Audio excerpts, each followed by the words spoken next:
दोस्तों आज मैं एक विशेष तथ्य की बात करूंगा जिसे कहते हैं वैद्य स्थान या फिर वेद स्थान कहते हैं, रुकावट वाला स्थान। आपने कई बार देखा होगा कि जिस ऑर्गेनाइजेशन में आप काम करते हैं आप कहते हैं कि मेरे सिर पर मेरा बॉस खड़ा हो गया था तो मैं काम सही तरीके से नहीं कर पाया। फिर कई लोग कहते हैं कि जी मुझे तो मेरा बॉस सामने से 7वीं खिड़की से मुझे देख रहा था, उसकी नज़र मेरे ऊपर थी तो मैं अपना कार्य नहीं कर पा रहा था। तो इसे कहते हैं वेद स्थान। कई बार आप शादी के लिए जाते हैं, शादी के योग होते हैं लेकिन गोचर में आपकी शादी ही नहीं हो पाती। एस्ट्रोलॉजर कह देते हैं जी गोचर बृहस्पति का बहुत शुभ चलने वाला है और आपकी शादी इस वर्ष हो जाएगी, लेकिन होती नहीं है। क्यों नहीं होती है? उसके लिए एक वर्ड है वेद स्थान। जी हाँ, आज मैं आपको इस वेद स्थान को बताऊंगा और इसका एक टेबल भी आपके साथ शेयर करूंगा। उस टेबल को आपको अपने पास लिख लेना है, अदरवाइज ये आपको याद नहीं हो पाएगा। तालिका है, टेबल है, उसको मेंटेन करना आवश्यक है। कहने का मेरा मतलब क्या है, जैसे कि किसी की कुंडली में, जैसा कि आपको मैंने बताया था, जब चंद्रमा से गोचर कहां से देखते हैं, चंद्रमा से देखते हैं। पहली प्रेफरेंस चंद्रमा, फिर शरीर को दिखा जाता है लग्न से, क्योंकि चंद्रमा जो है हमारा मन है और मन हमेशा बदलता रहता है। तो जो इंस्ट्रक्शन चंद्रमा देता है शरीर वैसा ही हरकत करता है। और मैंने कहा था कि जब चंद्रमा से 3 घर आगे, तीसरे घर में, चंद्रमा से 6ठे घर पे, चंद्रमा से 6 घर आगे और 10वें घर पर सूरज जाता है तो अपना शुभ फल देता है। ठीक है जी। कई बार होता है कि यहाँ पे आने के पश्चात भी आपको शुभ फल नहीं मिल पाता। आप कहते हैं कि जी चंद्रमा मेरी कुंडली में इस महीने में जो है तीसरे घर पर आ गया है तो मेरे पराक्रम में शक्तियाँ मिलेंगी, पराक्रम बढ़ेगा, कम्युनिकेशन बढ़ेगा, छोटे भाई बहनों से बनेगी, लेकिन सब कुछ उल्टा हो जाता है। ऐसा क्यों होता है? तो देखिए, इसी को ही वेद स्थान कहते हैं। वेद स्थान का मतलब है कि जब कोई ग्रह चंद्रमा से उस भाव में चला जाए जहां पे वह शुभ फल देने वाला हो और उसके दूसरे घर पे, मतलब कि कुछ नंबर्स हैं, अगर उस स्थान पे सेम टाइम पे उसी वक्त कोई और आके बैठ जाए कोई ग्रह, तो उसे वेद कर देता है, उसके रिजल्ट को नहीं देता। ठीक है। कहने का मतलब है, कई लोग आर्ग्यूमेंट कहते हैं कि जी भाई मेरा तो जो सूरज था वो हमारा 7वें घर में चल रहा था लेकिन मेरी शादी हो गई, कोई प्रॉब्लम नहीं हुई, एस्ट्रोलॉजी तो गलत है, एस्ट्रोलॉजी ये है। कई लोग ऐसे मिल जाएंगे जो एस्ट्रोलॉजी को क्रिटिसाइज करते हैं लेकिन उनको बेसिक का तो पता ही नहीं होता, बस वीडियो बनानी होती है, वीडियो बना देते हैं। ठीक है जी। तो वेद स्थान क्या है? अब देखिए, अगर सूरज के लिए कहा जाता है, अगर सूर्य चंद्रमा से तीसरे घर पे होता है, नोट के लिए, चंद्रमा से तीसवें घर पे होता है और उसी वक्त 9वें घर पे, 9वां घर कौन सा होता है? ये है, ये जो हो गया 9वां घर, ये 9वां घर है।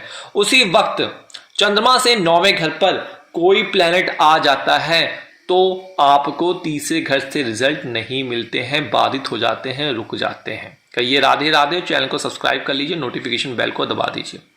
आशा करता हूं ये बात आपको समझ में आएगी। लेकिन यहां पे परिवार है।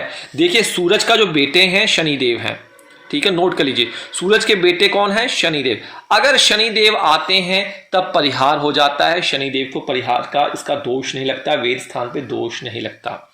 इसी प्रकार चंद्रमा और बुध भी परस्पर वेद नहीं होता है, क्योंकि जो चंद्र हैं बुध पिता पुत्र हैं, आपस में पिता पुत्र चंद्रमा बुध कहलाते हैं। चंद्रमा पिता है और बुध जो है वो उनका संतान है। तो बाप बेटे आपस में कभी भी वेद नहीं करते हैं, इसको आप नोट कर लीजिए। वेद का ये सिंपल सा रूल है। आगे बात आपको समझ में? तो अगर आपका बृहस्पति किसी वक्त आपके 7वें घर पर हो, बृहस्पति के लिए भी कहा जाता है, अगर बृहस्पति कुंडली के 7वें घर पर आ जाए तो कहा जाता है विवाह हो जाना चाहिए, लेकिन उसी वक्त अगर तीसरे घर पे कोई और प्लैनेट आ जाए तो विवाह नहीं होता है, वहां पे वेद हो जाता है। इसको नोट कर लीजिए, बहुत इंपॉर्टेंट पार्ट है। अगली वीडियो में वेद का बताऊंगा, आपको वेद का तालिका दूंगा ताकि आप समझ पाएंगे। इस चीज को नोट कीजिए। कहिए तो मैं आपको इसी वीडियो में चलो तालिका दिखा देता हूं ताकि आपको समस्या ना हो, क्योंकि कईयों को समस्या होगी, क्योंकि वीडियो लंबी हो जाएगी। मैं लंबी कर देता हूं ताकि आपको चीजें समझ में आए। अगली वीडियो में हम उसको और विस्तार से तालिका को लेंगे। इसके लिए मैं आपको एक टेबल दिखाना चाहूंगा, उस टेबल को आप ध्यान से देखिए। और देखने से पहले आप चैनल पहली बार आए हैं तो नोटिफिकेशन बेल दबा दीजिए, चैनल को सब्सक्राइब कर दीजिए। किसी प्रकार की पर्सनल कंसल्टेशन चाहिए तो ज्योतिष घर की वेबसाइट, ऐप और डिस्क्रिप्शन बॉक्स देख लीजिए।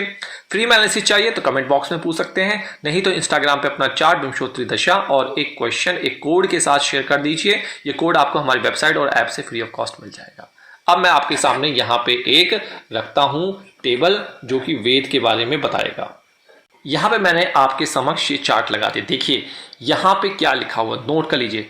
पहला घर, दूसरा घर, तीसरा घर, चौथा घर, पांचवा, छठा, सातवां, आठवां, नौवां, 10वां, 11वां और 12वां। ठीक है जी। और ये प्लैनेट दिए हुए हैं, मतलब कि जब इन घरों में यह प्लैनेट बैठेंगे तो वहां से यह वाले जो नंबर पे प्लैनेट्स होंगे वो आपको वेद करेंगे। ठीक है। मान लीजिए जब सूर्य पहले घर पे होगा और उसी वक्त सूर्य के साथ कोई और भी आ जाए तो सूर्य पहले घर का फल जो है आपको कम देगा। ठीक है जी। सूर्य अगर दूसरे घर पे हो, कुंडली के दूसरे घर पे हो, दूसरे घर पे कोई प्लैनेट आ जाए उसी वक्त शनिदेव को छोड़कर, तो वह वेद करेगा। उसी प्रकार मैंने बताया था सूर्य अगर सूर्य जो है तीसरे घर पर हो और नवम भाव पे चंद्रमा से, चंद्र राशि की बात कर रहा हूं, चंद्र लग्न की, नवम घर में कोई प्लैनेट आ जाए एक्सेप्ट शनि, तो वेद करेगा। ठीक है जी। इसी जो चौथे भाव पे जब सूरज चलेगा, तीसरे भाव में कोई आ जाए, पांचवें घर पे अगर सूरज हो, छठे भाव में कोई आ जाए, छठे भाव में सूरज हो, 12वें घर में कोई आ जाए, सातवें घर पे अगर सूरज हो, सातवें भाव पे उस वक्त कोई और भी आ जाए शनि को छोड़कर, तो वेद कर देगा। आठवें भाव पर सूरज हो और आठवें घर पे कोई आ जाए, नवम भाव पे सूरज आ जाए, गोचर की बात कर रहा हूं, और दसम भाव में कोई बैठा हो, दसम भाव में गोचर में आ जाए, चौथे भाव में कोई बैठा हो, 11वें भाव में गोचर में आ जाए, तो पांचवें घर में कोई बैठा हो, द्वादश भाव में कोई आ जाए, तो 11वें घर में कोई प्लैनेट अगर बैठता है तो वो वहां पे वेद कर देता है। उस वक्त आपको उसके रिजल्ट नहीं मिलते हैं। इस चीज को आप नोट कर लीजिए। लेकिन सिर्फ और सिर्फ सूरज के लिए शनि आ जाए वेद नहीं माना जाता है, चंद्रमा के लिए बुध आ जाए तो वेद नहीं माना जाता है। इसी तरीके से आप सभी को अपने चार्ट पे लगा के दिख लीजिए। अगर चाहेंगे तो मैं ये आपको चार्ट उपलब्ध करवा दूंगा, नहीं तो आप स्क्रीनशॉट इसके खींच लीजिए। तो यह गोचर करने की पद्धति है। किसी को भी आंख बंद करके ऐसे ही मत कह दीजिएगा कि भैया आपका बृहस्पति 5वें घर से जा रहा है तो आपका लव अफेयर हो जाएगा इस साल। ठीक है। देखिए क्या 5वें घर का क्या रूल है। अगर 5वें घर पे मानते हैं, 5वें घर पर अगर 5वें, ये देखो 5वां है और 5वें घर में देख लीजिए गुरु को, अगर गुरु 5वें घर पे जाता है और उस वक्त चौथे घर पे कोई प्लैनेट बैठ जाता है तो लव अफेयर होगा, लेकिन वो टूट जाएगा, वो परमान नहीं चलेगा, प्रॉब्लम करेगा। ठीक है जी। मतलब कि बृहस्पति तो आपके चले गए 5वें घर पे, लेकिन उसी वक्त चौथे घर पे शनिदेव भी बैठे हुए हैं। ठीक है जी। बुध भी बैठे हुए हैं, शुक्रदेव भी बैठे हुए हैं, शुक्र आ जाए, राहु आ जाए, केतु आ जाए, तो ये आपके रिश्तों को आगे नहीं चलने देगा। आशा करता हूं ये आपको समझ में आ गया होगा कि जन्मकालीन जो आपका चंद्रमा होता है उससे गोचर में अगर आपके ये प्लैनेट आ जाए किसी भाव में, जो ये मैंने बताया है, और उसी भाव में अगर आपका कोई भी प्लैनेट वहां पे बैठा हो एक्सेप्शन छोड़कर, तो वेद हो जाता है, चीजें रुक जाती हैं। देखिए अगर खराब भाव में वेद हो रहा है तो बहुत अच्छी बात है, लेकिन शुभ भाव में वेद हो रहा है तो आपकी पॉजिटिविटी कम हो जाएगी। नेगेटिव भाव में जहां पे वो शुभ फल नहीं देते वहां पे वेद हो रहा है तो आपकी चांदी ही चांदी। तो एस्ट्रोलॉजी फेक नहीं है, रियल है। Astrology is beyond the science. जहां साइंस खत्म होती है वहां एस्ट्रोलॉजी शुरू होती है। इसलिए आंखें बंद कर एस्ट्रोलॉजी को बुरा भला मत कहिए। बहुत कुछ मैंने देखा है, बहुत लोगों को सुना है, लेकिन बाद में वही लोग एस्ट्रोलॉजी का सहारा लेते हैं। तो इसलिए सम्मान कीजिए तो आपको एस्ट्रोलॉजी की वेदिकता का पता लगेगा, वैदिक शास्त्र के बारे में पता लगेगा। तो यहां पे इजाजत दीजिए। नमस्कार, शुभ रात्रि।